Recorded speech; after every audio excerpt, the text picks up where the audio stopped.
Esta noche en El Verbo, bienvenidos, vamos a hablar de temas muy serios. Sí, cosas que Jairo, están pasando. serios. ¿Qué Mira, traes pues, tú aquí? Es un bot que, ¿Y qué hace ese bot? pues mira, ese dispara, ataca, como debe ser, lo que es un bot normal, Ajá, ¿no? sí, Mira, sí, mira, sí. fíjate. A ver si nos hace caso, taca, taca. ¿Ves? Ah, pero poquito. Sí, bueno, es que Es paso a paso. échale un 20 al piano y vas a ver lo que hace. Vamos a empezar El Verbo, bienvenidos. Y vamos ahora con Jimena de la M, que nos va a hablar de qué. De los divorcios, de que ya se fue aquel Se y fue me dejó un aquel. dolor muy hondo. Le dejo... Ay, qué tristeza, Jimena.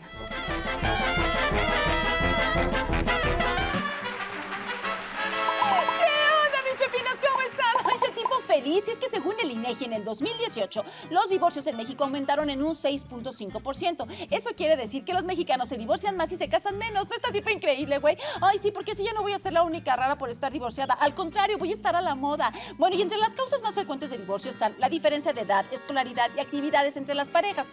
Ay, por lo menos en mi caso, la única diferencia que hubo en mi matrimonio fue que a Oliver, mi exmarido, le gustaban los hombres en vez de las mujeres. Hello. Bueno, y hablando de parejas, unos que todavía no se han divorciado, pero poco les falta, son el pepino de Donald Trump y su esposa Melania, que lo único que tienen en común es que ninguno de los dos sabe cómo dar dulces en Halloween, ternuritas. Bueno, pero el caso es que el pepino de Trump dijo que si alguien le llega a hacer daño, está seguro que Melania ni siquiera lloraría.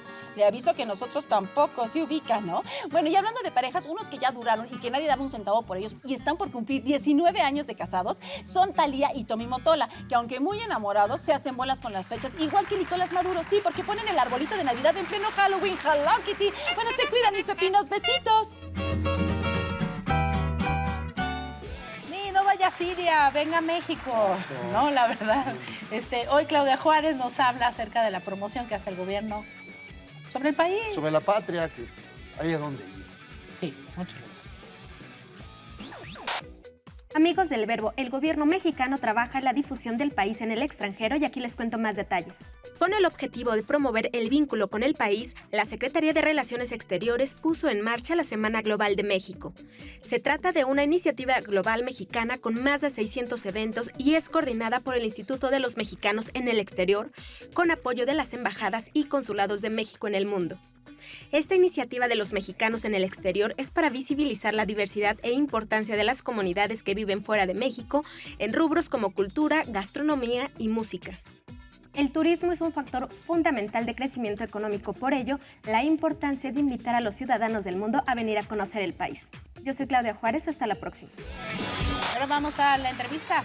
Sí, con Isabel Revuelta Po, que nos va a quitar algunas patrañas de la cabeza.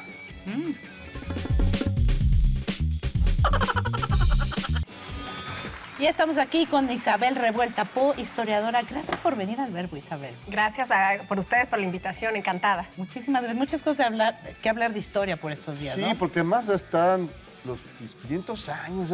¿Cómo pasa el tiempo cuando uno se divierte? Desde 500 años. Porque además la idea es conquista o no es conquista, ese encuentro de dos mundos, ese encontronazo de dos mundos. Es un debate que tiene ya un buen tiempo. Es un debate que tiene mucho tiempo, pero que además a los que estamos vivos como mexicanos nos toca por tarea y por deber escudriñarlo. Por Dios, mexicanos al diván, superemos. ¿Al diván de plano? Sí, superémoslo. Es la etapa fundacional de lo que somos. Somos esas dos culturas, llámale encuentro, llámale encontronazo, llámale conquista, llámale proceso. Finalmente fue eso, es ese proceso que llegan otros para constituir lo que ahora somos. Porque además en la época prehispánica ya habían llegado muchos otros antes, ¿no? Una religión exterior llega al altiplano, que son los aztecas, con esta religión que pensaban que Huitzilopochtli era muy sediento y entonces necesitaban las guerras floridas, necesitaban tributo de sangre para que saliera el sol. Eso no estaba en el altiplano y eso llega en 1325.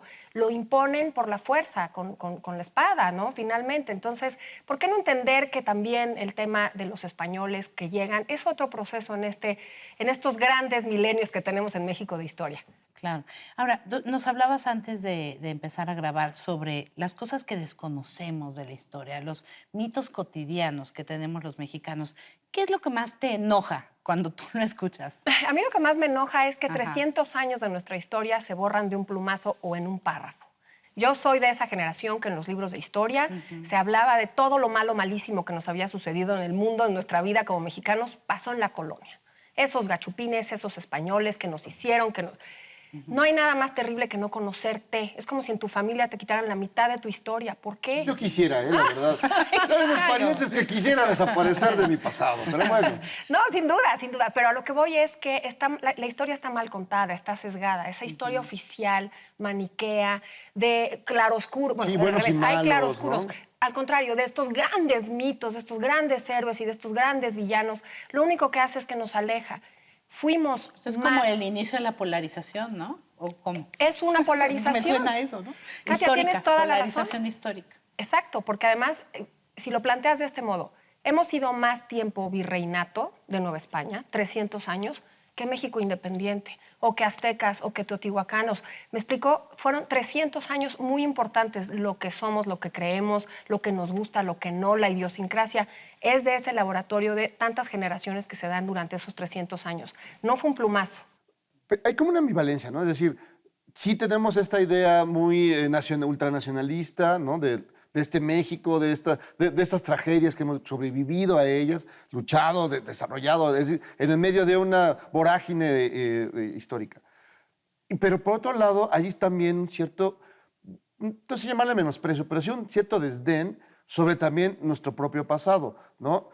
El pasado indígena, el pasado que queda en cuestiones como turísticas, ¿no? Sí. Como de momentos donde hay una exaltación, pero pues ya guardamos las cosas porque ya hay que ir al Halloween y luego a la Navidad y así, ¿no? Como tenemos esa ambivalencia. Claro, tenemos esa ambivalencia justamente porque no estamos bien fundamentados, porque no estamos bien planteados en nuestro origen y no estamos íntegramente formados, vamos a llamarlo así.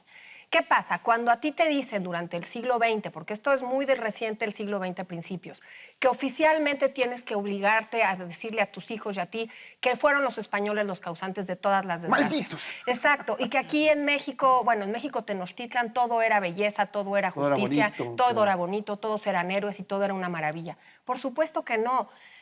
Miguel León Portilla, me animo a citarlo, el maestro, que además lo acabamos de perder. Sí. Él decía una frase demoledora. Hernán Cortés lo que hizo fue organizar a los descontentos. ¿Por qué no entender que también había procesos de descontento? ¿Por qué no queremos entender que había sociedades encontradas unas con otras, como en cualquier otra parte del mundo y de la historia de la humanidad? Entonces, esa parte que nos niegan cuando llegan los españoles, pues tenemos una historia a partir del siglo XX donde estamos obligados a denostarla, estamos obligados a decir que de ahí vinieron todos nuestros males, cuando que no. ¿Por qué? Porque la estratificación ya estaba en México antes de que llegaran los españoles. Los procesos de conquista, si no hubiese sido Cortés, hubiese sido otro español, Diego Velázquez, o hubiese sido los holandeses, o hubiesen sido los ingleses. No, los ingleses hubieran exterminado todos, Por ¿no? eso, Bueno, ya sabes cómo son. Así fue su proceso. Así fue su proceso. Pero nos pusieron un malo, y ese malo hay que odiarlo.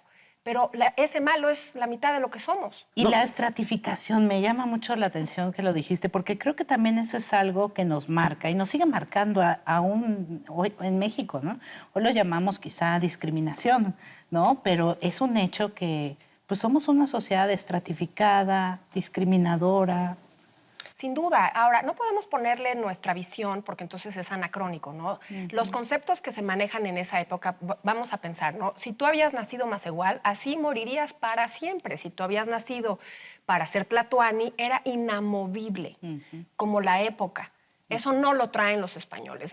Además, lo que hace Cabrera cuando hace todos estos cuadros de castas y demás, tenemos la idea de pensar que eran completamente sufrían y rígidos. No, hay un libro maravilloso que es Relajados o Reprimidos de Jeffrey Archer sobre Nueva España. Hubo de todo. ¿Relajados o reprimidos? Oye, pues hay que leerlo. ¿Tú qué prefieres, ¿no? ¿Ser relajado o reprimida? O relajada. Hubo de todo, pero esta estratificación que tenían los aztecas. Vamos a hablar del Imperio Azteca. El Imperio Azteca era un imperio sumamente duro, bueno, ya olvídate de las mujeres, eso... se enterraba el ombligo a 2 metros de la casa para cerciorarte ahí, que siempre iba a estar su vida ahí. Quedas. Malintzin, ya había sido 2 veces vendida antes siquiera de haber visto a Hernán Cortés. ¿Por qué? Porque son sociedades sumamente rígidas y sumamente Y estratificadas. fue señalada, además, históricamente la vemos como la malvada, la traicionera, la que se prostituyó, bueno, Pero ¿a quién traiciona? exacto. Ella nace en Veracruz, de una cultura heredera de los olmecas, los popolutlas. Y después es vendida por su madre. ¿Por qué?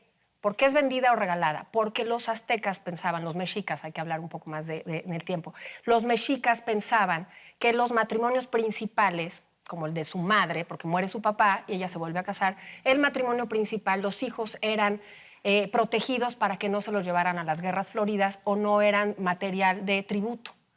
Marina, Malintzin, bueno, antes era Malintzin, era material de tributo. Entonces la madre la da para pagar ese tributo a los náhuatls, a los mexicas. ¿Cómo les va a hacer leales? Entonces la venden en un mercado, en el gran mercado en el área de Centla, por Campeche actualmente, la compran porque era bilingüe y se la llevan unos mayas chontales. Y ahí tiene una vida de mujer esclava. Entonces, perdón, cuando llega otro pueblo, como habían llegado otros, y es el que ahora iba a ganar y el que iba a mandar, ¿por qué la juzgamos? Ella se adapta a las circunstancias y a lo que le toca vivir, y se adapta muy bien. Y entonces se convierte justamente en esta políglota que le ayuda a Hernán Cortés en la conquista. A ver, ¿qué plantearías que deberíamos hacer en estos 500 años como ciudadanos de México 2019? Lo que sucede es que justamente en estos 2 años tenemos la oportunidad de entender por qué sale esta gran ciudad y este gran país, ¿no? Si nosotros nos damos cuenta que todos los tributos que pone el malo, el villanísimo Cortés, son los códices tributarios que tenían implementados los mexicas.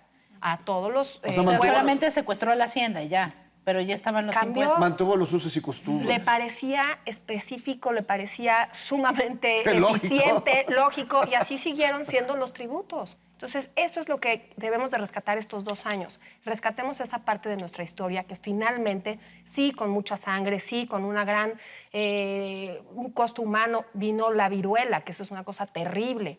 Tampoco es que la trajo Hernán Cortés en un frasquito ñaca ñaca. No, olvidémonos de eso. Claro. Desafortunadamente, vuelvo a lo mismo, era como la película Avatar. No conocíamos las enfermedades, no teníamos los anticuerpos y también mueren muchos españoles incluso. Pero bueno, son épocas que hay que situarnos y entenderlas en esos procesos. Hay que repensarlo todo. Así es, para entendernos. así es. Finalmente. Finalmente, ¿no? y Para explicarnos. entendernos y explicarnos. Muchísimas gracias por venir, Isabel. Al contrario, mil gracias a Muchas ustedes. gracias. Voy a Gracias. Tlaxcala a pedir perdón. Sí, pues órale, vas. todos De estos rodillas, años. de rodillas. Muchas gracias, esto fue El Verbo. Nos vemos la próxima semana.